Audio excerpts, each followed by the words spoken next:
بسم اللہ الرحمن الرحیم۔ السلام علیکم ناظرین۔ حضرت سلیمان علیہ السلام حضرت داؤد علیہ السلام کے بیٹے تھے۔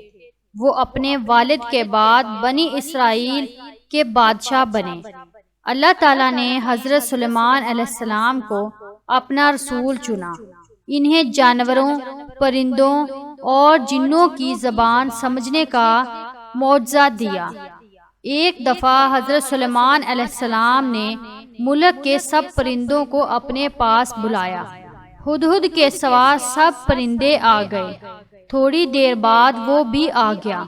اس نے بتایا کہ جنوب میں ایک ملک سبا ہے، وہاں ایک ملکہ حکومت کرتی ہے۔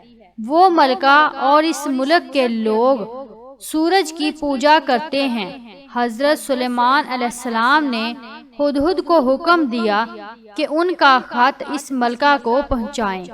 ہدہد نے وہ خط لے جا کر ملکہ کے سامنے ڈال دیا۔ ملکہ نے اسے کھول کر پڑھا۔ حضرت سلیمان علیہ السلام نے اس خط میں حکم دیا تھا کہ سورج کی پوجا چھوڑ دو، ایک اللہ تعالیٰ کی عبادت کرو۔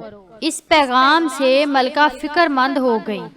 اسے فکر ہوئی کہ حضرت سلیمان علیہ السلام کہیں اس کی حکومت ختم نہ کر دیں۔ اس نے اپنے ایلچی کو حضرت سلیمان علیہ السلام کے پاس بھیجا تاکہ انہیں دولت پیش کرے۔ حضرت سلیمان علیہ السلام نے اس کی دولت لینے سے انکار کر دیا۔ ایلچی نے واپس جا کر ملکہ کو بتایا کہ حضرت سلیمان علیہ السلام دولت لینا نہیں چاہتے۔ یہ سن کر ملکہ خود حضرت سلیمان علیہ السلام کے پاس آنے کے لیے چل پڑی۔ حضرت سلیمان علیہ السلام نے جنات کو حکم دیا کہ ملکہ کا تخت اٹھا لائیں۔ وہ تخت حضرت سلیمان علیہ السلام کے پاس پہنچ گیا۔ انہوں نے نوکروں کو کہا کہ اس کو ڈانپ دو۔ جب ملکہ حضرت سلیمان علیہ السلام کے پاس پہنچی تو نوکروں نے اس تخت سے کپڑا اٹھا دیا۔ ملکہ اس تخت کو وہاں دیکھ کر بہت حیران ہوئی۔ اس کے بعد حضرت سلیمان علیہ السلام اسے محل میں لے گئے۔ وہاں شیشے کا فرش تھا۔ ملکہ فوراً یہ بات سمجھ گئی کہ ایسا محل عام بادشاہ نہیں بنا سکتا۔ اب ملکہ سمجھ گئی کہ سورج سب سے بڑا نہیں ہے، بلکہ سب سے بڑا تو وہ ہے جس نے حضرت سلیمان علیہ السلام کو اتنی طاقت اور علم دیا ہے۔ وہی سورج کا بھی رب ہے اور وہی حضرت سلیمان علیہ السلام کا بھی رب ہے۔ اس نے فوراً کہا کہ میں اللہ تعالیٰ پر ایمان لاتی ہوں۔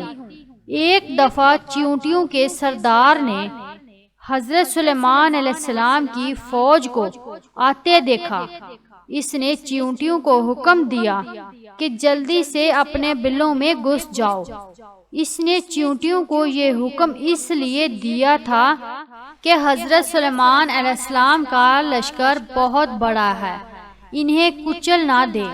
حضرت سلیمان علیہ السلام نے چیونٹی کی یہ بات سمجھ لی۔ انہوں نے اپنی فوج کو احتیاط سے چلنے کا حکم دیا اور اللہ کے اس احسان پر بہت شکر ادا کیا کہ اللہ نے ان کو اتنی عقل اور سمجھ دی ہے۔